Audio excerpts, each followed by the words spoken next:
It's around 135, 130. That's where you really find oh yeah, that's when the flower is really starting to fully open, and you start to get much more complex notes. Hey coffee lovers, Mark here from Whole Latte Love. That clip was from a conversation I had with George Howell back in 2020 at his shop in Boston. If you are at all into specialty coffee, you know he's considered by many to be the godfather of the genre. Coming up, I've got a master's class in coffee flavor perception. World Barista Championship judge Danilo Lodi joins me, and we'll taste a Colombia Tolima wash single origin at 6 different serving temperatures. You don't want to miss this. You'll learn how coffee qualities like aroma, flavor, acidity, sweetness, bitterness, and body express at different temperatures, and at what temperatures pro tasters like Danilo are going to find defects in coffees. After that, I'll look at how long different cup types stay warm, tactics to keep your coffee at your preferred serving temperature longer, including how cup warmers affect serving temperature over time. So how do you like your coffee? Super hot, maybe cool, somewhere in between? Maybe you need it to start really hot so it stays enjoyably warm. Do you notice different flavors as the temperature changes? I'd really like to hear your thoughts in the comments. For me, it varies by coffee type. There's one that I find most delicious as the last few sips of an Americano that's cooled to near body temperature. But how about you? Now, before we get going, an invitation to join our more than 350,000 subscribers. Our coffee-centered content ranges from educational how-tos, including weekly live streams, out to in-depth product reviews, DIY vids, and community posts. If you're a coffee nut with questions, we've got some answers. So go ahead, subscribe, enable those notifications, and participate so you don't miss a drop of the good stuff. But back to temperature, it's a topic that comes up often on the channel. If you caught my recent video on brew temps, you know it has a real impact on a coffee's body and flavor. If you missed that one, I'll throw a link up here for you. I'm making this video as a follow-up to that one to help answer how flavor changes with temperature after it's in your cup and how to keep your coffee at your preferred temp longer. Now, if you're familiar with cupping, the process of evaluating freshly roasted coffee, then you know cuppers sample coffee multiple times as it cools to see how the flavor changes. Coffee pros like Danilo here in the Untold Coffee Lab with Justin Bodeman of Longboard Specialty Coffee from Panama infuse ground coffee at 98 Celsius. About 4 minutes later, they break the crust and evaluate aroma. But they don't start tasting until the coffee reaches 60 degrees Celsius, that's 140 Fahrenheit. And to make a full assessment, they continue tasting as the coffee cools, evaluating how flavor holds up and changes.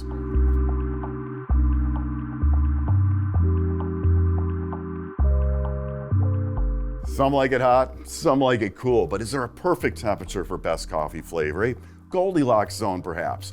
And at what temperatures do particular qualities of a coffee most express themselves? For our taste test, John here made a pour over using our own Colombia Tolima single origin. It's a watch coffee about 3 weeks from roast.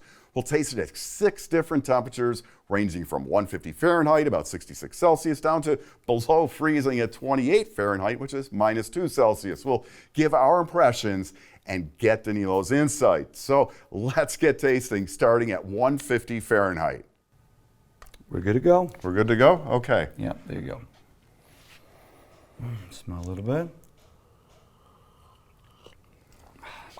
You see, like with this temperature, it's a little hard to perceive the flavors because like it's a way that your tongue is trying to protect it itself. So I just feel like kind of like roasty notes, nothing else. I don't feel acidity or body. Yeah, not a lot there. I mean, you don't usually start cupping until what, 140? Yeah, normally we go 140. Okay. That's when we start. But like this temperature, normally when people are drinking coffee between 150, 160, it's really hard to get the flavors. And also, when you have like a bad coffee, that's normally the temperature you want to serve. Hotter, right? Hotter, because then you don't feel the taste. Right. And like, so if you're seeing tasting notes like on a bag, you know, you may not get them if you're drinking it too hot, right? Exactly. Okay, so let's go to the next temperature. We're going to take it down to around 130. Perfect. All right. We're at 130. 130 right now. Okay. So So much more there, right? I see. I'm starting to feel the acidity come out a little bit. Yeah, right. you can More feel it. sweetness. You can feel more citric fruit. The body now, you can perceive the body, the tactile sensation of it. It's kind of like round and smooth. And then you have the citric notes. The sweetness increase a lot. Yeah.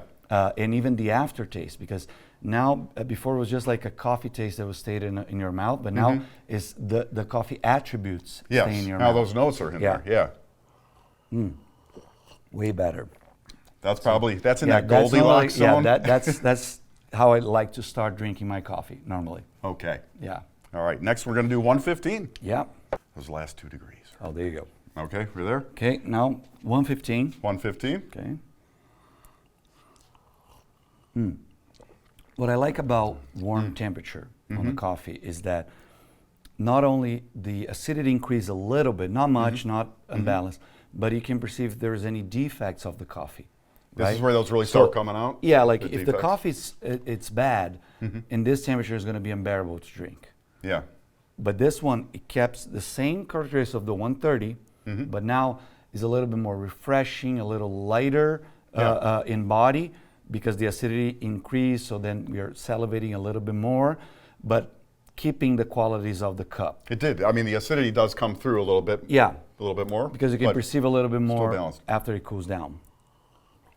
And the sweetness increases a lot. Yeah, it does. It really hangs back in the aftertaste, the sweetness, and more of the notes of the coffee Exactly. there, I think. But if the coffee is bad, this temperature is already going to be unbearable. That's why a lot of people want to ask the coffee to be super, super hot. So they don't taste this all the one, garbage. yeah, this one you can definitely, like when it's 115, you can definitely perceive if the coffee has quality in the roast and the bean itself. Okay. So next up, we'll move to 100 here. So right, so we're Yeah.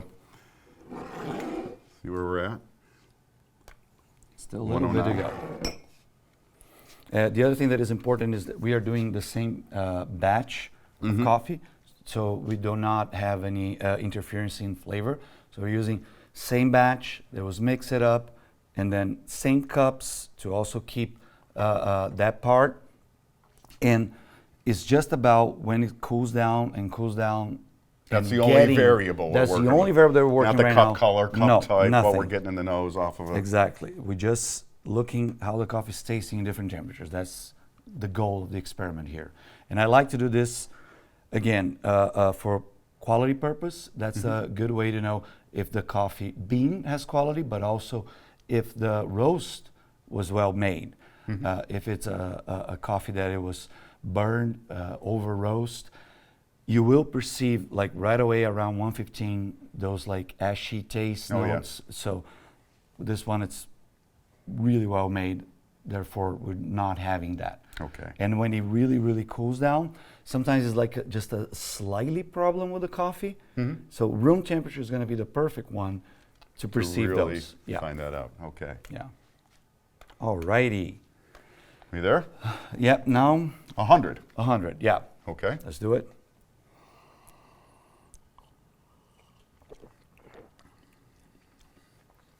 I don't smell anything No. really going into it. Yeah. Of course. The aromatics, of But course, they're- is not going to be that. Yeah. It's not going to be a lot of aromatics because you don't have the steam going up to your nose. Right. Right. It's very easy to drink. Not a lot of people like this kind of like temperature of coffee. I do. In particular, I let my coffee cool down to this temperature, even lower than that. And again, it's all about the pleasantness. Like the sweetness keeps up. Acidity is not increasing anymore. It went up from hot to warm, but now it's still the same level. But the body is the one thing that I think loses a little bit with this temperature. Like normally, you're gonna have like a coffee that is a little bit more delicate, a little bit. I'm not gonna say watered down, but definitely decrease the tactile of the coffee. And you're like I think I mentioned earlier in the video. There's one coffee I really like. It's an Americano I make. than when it gets to room temperature. Yeah. It's like my favorite. It's really where I get the most out of it. Yeah, this is It's like always surprising. I'm always kind of looking forward to that last sip after. yeah, I've like sit for a while. between like 95 100 is what we call like Yeah. body temperature. So it's funny because it's the way that our body perceives the coffee. It's basically on the same temperature Right. that we are. So we perceive anything that we perceive body temperature or lower, it's warm. Right. And if it's lower, it's cold. So Yeah. this is like will be like the low end of the warm side, right? Yep. And again, you can definitely perceive the quality of the coffee, but it's start to losing a little bit of the tactile qualities to it. Okay. So now It took a while to get to room temperature, but we're there because we there. have the big ceramic cups. So Around 70 now? Around 70 degrees. this is when we Wow. start not perceiving flavor so much. What we perceive is taste. We still perceive sweet, acid, bitter, but like the nuance of like the citric notes, the coffee notes itself, we start losing it. It's kind of, to me, I mean, kind of melded all together Yeah. into there's not separate things, Yeah. it's one thing. Yeah, You know? it's because, again, the flavors of the coffee we perceive through retronasal, right? So now that it's very cold, like room temperature, we will still perceive with our tongues sweet, sour, acid, salty, bitter, but only these things, and maybe Yeah. like a hint in the aftertaste of what the coffee flavors are. Yeah. And again, the body is the one that suffers the most. Like the tactile sensation is very thin right now. It's like not heavy in the mouth. Still delicious. I like it. Yeah. But it's kind of homogeneous, it's I guess. kind of like maybe a it's little like, bit less flavor yeah. than if Not it was as like much 90 nuance. or 100. Yeah. Yeah. Okay. That's Yeah. below freezing, so that's good Okay. enough, right? Yeah. Okay, now let's All go right. below freezing. All right, yeah, out of our special ice water bath here to get it below freezing, we're at 28 degrees and change there maybe. Oh, thank you, sir. Let's try it right now.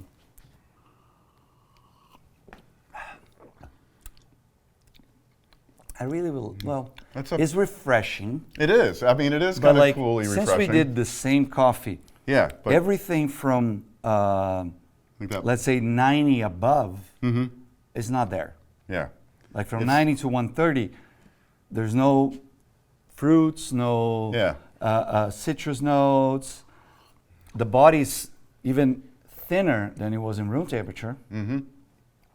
There's still a little bit of sweetness, but I think for me, that's the only cup, even talking about the really hot one, that has a little bit of bitterness. yeah. You know, that's interesting. The others don't have bitterness because the coffee doesn't have bitterness. So I think this like kind of like temperature shock that goes like below zero brings a little bit. Maybe because we cannot feel the other stuff like the sweetness, the acidity so well. We tend to perceive a little bit more of the bitterness that the coffee probably has, but we don't feel it in any other temperatures because the other aspects, like characteristics like the acidity and the sweetness, there's actually so much that we don't feel this slight bitterness. And here, because we don't feel the sweetness and the acidity, that's when the bitterness shows up a little bit. I mean, there's not a lot going on here, right, compared to the other stuff. Yeah, and that's about the temperatures. Like when you go too high or too low, our bodies are very smart and protect itself. So not like burn or freeze your tongue. You will probably like the taste buds are going to protect itself to not feel it much. And again, it's really hard in those temperatures for us to do it. So Danilo, which one was your favorite out of all of these? I love coffees that are in between 70 to, let's say, 115. 150? Like okay. this are my, because first of all, I only drink amazing coffees. And I can perceive more flavors when they're starting 115 and they keep their quality up to like 70, 75. So these are my range. So even here, like I think that in this experiment that we do, just one coffee, same cups. Yeah, 130 is good. 155 is too much. 150 is too much. But like 130 is good. But for my personal taste, 115, that's when he hit the right spot, and he kept going until 70. And that's, I mean, my favorite was really right around in between the 100 and 115. I mentioned, I really enjoy that one coffee that I drink when it gets almost to room temperature. I could see that sort of fall away a little bit when we got down to like, the 70-degree area. Yeah, I still like the 70-degree. Yeah. People don't much because of the body. Yeah. I don't mind the body part, like the tactile part, because the flavors of the coffee are still there. I still enjoy it. Yeah, but like when you go below that's when it becomes like, yeah, maybe I'll drink it, maybe not. And your least favorite cup? Oh, definitely the cold one. The super cold, 28 below freezing because the cup? sweetness and the acidity of the coffee vanished there. Yeah. And like I have a hint of acidity, almost no sweetness, a little bit of bitterness starts showing up. So not my favorite. I mean, at least up at 155, we were getting some aroma. Yeah, terrible. Like that's my second. Second worst. Yeah. Second worst for sure. Yeah. Like I don't like those two extremes for sure.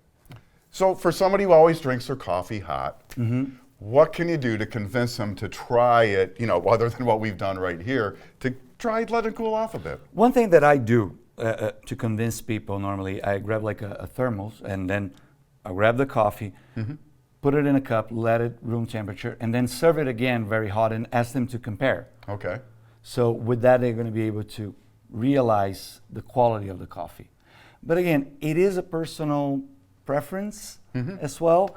Scientifically, we're not going to be able to taste much of it, but if that's the way you like it, okay, but know that you're not going to be able to taste a lot of the flavors. You're missing out in all the complexity of the cup has.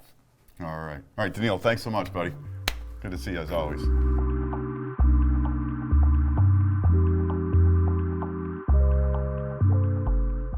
So how do beverage temperatures differ when served in cups kept on the warming surface of an espresso machine, and how do they change over time versus the same cup at room temperature? To check it out, I've got the brand new Gadget GT dual boiler here, which I found out in my recent review, which you can check out with a link up here in the corner. Has a very warm cup warming surface, reaching about 140 Fahrenheit. So I had an espresso and cappuccino cup on the machine's cup warmer for about 10 minutes, and the same two cups on the counter at room temperature. I filled the espresso cups with 190-degree water and the cappuccino cups with 150-degree water, and then I logged the temperatures every 30 seconds for 30 minutes. Here are the results. I guess no surprise, the cups from the classic GT's cup warming surface easily outperform the same cups at room temperature. A couple of things to notice. First, the large initial drop in the room temperature cups. 1 minute after pouring, a 7-degree difference in the cappuccino cups and 11 degrees in the espresso cups. Looking at the bottom of the Goldilocks zone there, the room temperature cappuccino cup crossed 130 degrees 2.5 minutes after pouring. The same cup preheated didn't get there until 5.5 minutes. For the espresso cups, another 3-minute difference, with the room temp cup reaching 130 at 7.5 minutes, and it was 10.5 for the cup from the GT's cup warming surface. And it all depends what you like, but if you want to be in the zone longer, you get more than double the time in a warmed cappuccino cup and the extra 3 minutes over 130 in the warmed espresso cup. Now, if you don't have a cup warmer, you can, of course, preheat cups with hot water or by another method.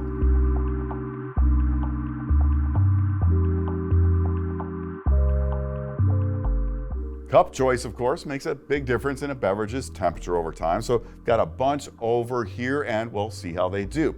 Our test subjects: the very elegant single wall glass Kinto Cask Cup, the double wall glass Kinto Kronos, a Kinto porcelain cup, a Camelback insulated travel mug, which I'll test with and without the lid on, and a standard paper solo cup. All the cups started at room temperature. I loaded each with 6 ounces of 170-degree water, a serving temperature you're likely to get from a super automatic coffee machine, and logged temps every 30 seconds for 30 minutes. The stainless steel insulated Camelback with lid was the easy winner and only dropped 15 degrees in 30 minutes. That lid, it really makes a difference. The same cup without the lid dropped 15 degrees in just 8 minutes.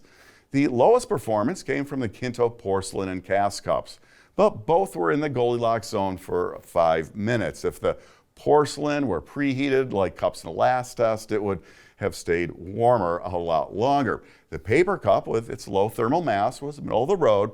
The Kinto Kronos dual wall glass closely tracked the stainless steel insulated cup with no lid.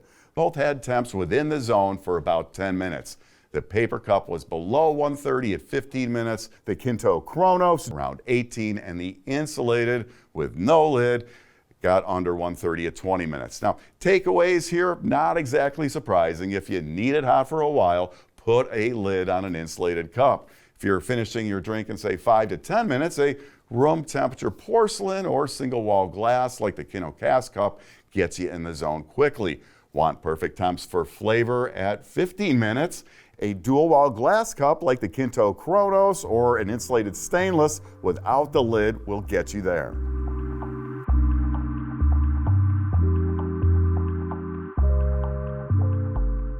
If you're about flavor and bring out the qualities you enjoy in a specialty coffee, then temperature, it really makes a difference. And choosing the right cup and preheating will put you in a zone that works for how you like and drink your coffee.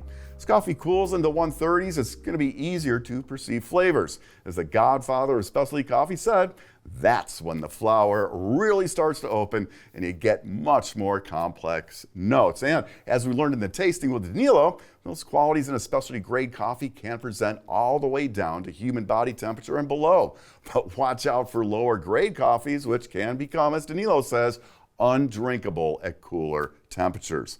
For me, I enjoy the flavor of higher-end coffees below 130 Fahrenheit. As it cools from there, it's a leisurely and enjoyable ride down to body temperature.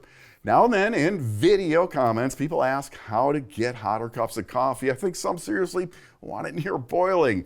Maybe that extra heat is covering up a poor quality coffee. Look, if you like it piping hot, you be you, and maybe risk burning your tongue with what makes you happy. But I'll take a stand and say if you're in that camp, flavor, well, maybe isn't your thing. As always, if you have thoughts on this topic or questions on anything coffee and espresso, use those comments and I'd love to talk about it or get you an answer. Thanks for watching. I'm Mark, and if you love coffee and espresso as much as I do, be sure to subscribe to the channel and enable those notifications so you don't miss out on more of the best on everything coffee, brought to you by Whole Latte Love.